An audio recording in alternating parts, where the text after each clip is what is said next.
नमस्कार। मैं हूं आपका दोस्त आलोक कुमार। अभिवादन स्वीकार कीजिए मेरा, भरे मन से ही सही। कहते हैं क्षिति जल पावक गगन समीरा, पंच तत्व से बना समीरा शरीरा। ये शरीर जो काया है, ये क्षिति मतलब मिट्टी, जल, पावक आग, गगन हवा और आकाश से मिलकर बना है।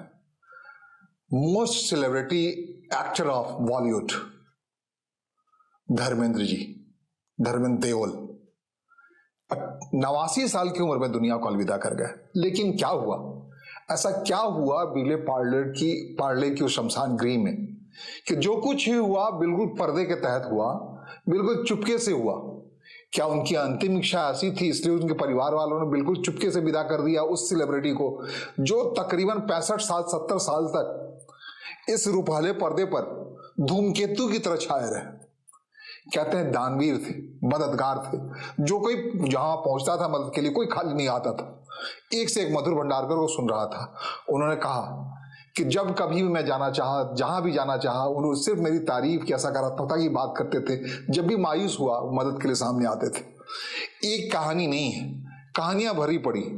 धर्मेंद्र की यात्रा यूं नहीं होगी जब धरती पे लोग याद नहीं करेंगे, लेकिन ये चुपके से जाना, जैसे कि मैंने कहा, क्यों चुपके चुपके। उनकी शानदार फिल्म थी, हास्य से भरपूर थी, लेकिन परिवार वालों ने उनको चुपके से विदा करने क्यों फैसला लिया? आखिरकार क्या रंजिश थी उस मीडिया से या प्रचार तंत्र से जिसकी वजह से वो नाराज थे? क्या सनी देओल इतना कि बीच में क्या हुआ, जो वो वेंटिलेटर पे गए बीमार होने पर, तो मीडिया में कहीं चल गया उनके निधन की बात। कई लोगों के साथ होता है और उस बात से इतने खफा हुए सनी देओल आकर के, उसके बाद दोबारा मीडिया के सामने नहीं आए। तो क्या इसका मतलब ये हुआ कि उस धर्मेंद्र को एक मीडिया की गलती से जो मरने की मौत की खबर पहले निकाल दी, तो असली मौत की खबर जब आई तो आपने एक नाराजगी को छिपा ली? या फिर जो सकारात्मकता की बात कर रहा था, धर्मेंद्र की बात कह रहा था, हमेशा मुस्कुराता चेहरा, नूरानी चेहरा, एक से एक फिल्म। कहते हैं फिल्म तकरीबन 280 फिल्मों में काम किया और धमक बनाई 280 से ज्यादा। कब उन्होंने यात्रा शुरू की? 1960 में। आप समझ लीजिए 1960 में, 2025 की बात कर रहा हूं। उनकी यात्रा के बाद 89 ईयर्स में धरती पर रहे और शानदार काम किया। ऐसा नहीं उनके जीवन में कोई तकलीफ नहीं आई, बॉलीवुड में आई, लेकिन पता नहीं लगने दिया। धरती पे उनके नाम, अगर संतान की बात करें, बॉबी देओल, सनी देओल जो सबसे बड़े हैं, ईशा देओल और आहना देओल, 4 बच्चे हैं। चारों के तौर पे उनका नाम चलता रहेगा अगर सामान्य व्यक्ति की बात करें। लेकिन उनके जो फैन फॉलोइंग है, करोड़ों लोग हैं, जिससे उनके निधन पे राहुल गांधी भी रो रहे हैं या फिर प्रधानमंत्री नरेंद्र मोदी भी रो रहे हैं, कि प्रधानमंत्री भारतीय जनता पार्टी के तमाम लोग रो रहे हैं। एक दफा ऐसा है, बीकानेर से सांसद हो गए, लोकसभा सदस्य हो गया भारतीय जनता पार्टी के टिकट पे। उसके बाद हेमा मालिनी बनी है मथुरा से लगातार, उनकी पत्नी है। 2 पत्नियां हैं, प्रकाश देओल हैं और हेमा मालिनी। तो अपने हिसाब से कई कहानियां हैं, हमेशा कही जाती रहेंगी आने वाले दिनों में। धर्मेंद्र भी कोई था, और चूंकि वो हीरो थे, सेलिब्रिटी थे, इसी मुंबई की धरती ने, इसी देश की धरती ने देखा है सेलिब्रिटी की विदाई कैसे होती है। पिछली जो यादगार विदाई है, शशि कपूर की यादगार विदाई है। कैसे पूरे एक शांत चित्त रथ पे बैठ करके वो चले आ रहे थे विले पार्ले की ओर लेट करके। श्रीदेवी को लोगों ने देखा हाल के दिनों में। दिव्या भारती कहते हैं कम उम्र में गई थी, लेकिन कहते हैं मुंबई की सड़क पूरा इतना रोई थी जार जार होकर उस सेलिब्रिटी के जाने पर कि नदियां बह गई थी। ये मौका क्यों नहीं लगा लोगों को, आम लोगों को, जो उनके फैन फॉलोअर ही मैन थे धर्मेंद्र? क्या उस ही मैन की छवि को बचाए रखने के लिए धर्मेंद्र जी की इच्छा थी कि ऐसा ना किया जाए? क्या उन्होंने सनी देओल को कहा था, प्रकाश देओल को ऐसा कहा था, या हेमा मालिनी को कहा था कि ऐसा मत मेरे कैमरे के सामने आकर के बूंदे मत बहाना आंसू के मेरे सामने? लेकिन दिल में जो रो रहे हैं लोग। और सिर्फ एक बता दें, जब सेलिब्रिटी होते हैं आप, सार्वजनिक जीवन में होते हैं, तो एक परिवार के नहीं होते हैं। जैसा कभी हमने कहा थोड़ी देर पहले कि 4 संतान में याद किए जाएंगे धर्मेंद्र। क्या हेमा मालिनी के जीवन की वजह से याद किए जाएंगे, जीवन साथी की वजह से याद किए जाएंगे धर्मेंद्र? क्या प्रकाश देओल के जीवन साथी के तौर पर याद किए जाएंगे धर्मेंद्र जी?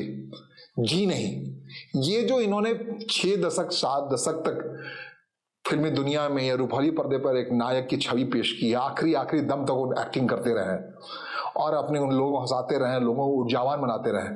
उसकी वजह से क्या है, उन सबकी संतति है हमारे आपकी मुस्कुराहट में शामिल है, क्योंकि हमने उनसे सीखा है कैसे मुस्कुराया जाता है रूपाले पर्दे पर देख करके। हमने देखा है मेरा नाम जोकर जो फिल्म एक शानदार सुपर डुपर हिट थी, उसमें कैसे एक नायक के तौर पर उभरते हैं और अपने दौर के तमाम नायकों को पीछे छोड़ते हुए दिखते हैं। स्टेज पे धर्मेंद्र का होना आखिरी तक लगता था कि एक प्रतिस्पर्धा हो रही है, प्रतिद्वंदिता हो रही है जो उनके को एक्टर हैं उसके साथ, और हर बार धर्मेंद्र जीतते रहे। हाँ, हो सकता है उसी जीत की वजह से उम्मीद थी कि हॉस्पिटल से ठीक ठाक आएंगे वापस, वेंटिलेटर को तोड़ के चले आएंगे ही मैन हमारे इस उम्र में 89 साल की उम्र में जीत के चले आएंगे। जंजीत तक उनके फैन हैं, आपको बता दूं।